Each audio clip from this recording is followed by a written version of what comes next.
You ask Tiger to solve. This deals with linear equations with one unknown. The final result is p = -7. Let's solve it step by step. Simplify the expression. Expand the parentheses. Simplify the arithmetic. Group all p terms on the left side of the equation. Subtract 5p from both sides.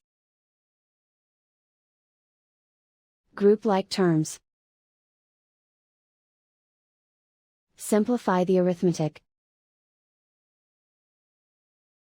Group like terms. Simplify the arithmetic.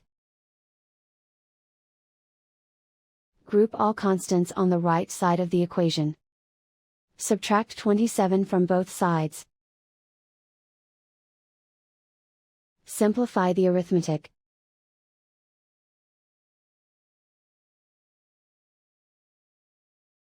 Isolate the p. Divide both sides by 4. Simplify the fraction. Find the greatest common factor of the numerator and denominator. Factor out and cancel the greatest common factor. And so the final result is p = -7.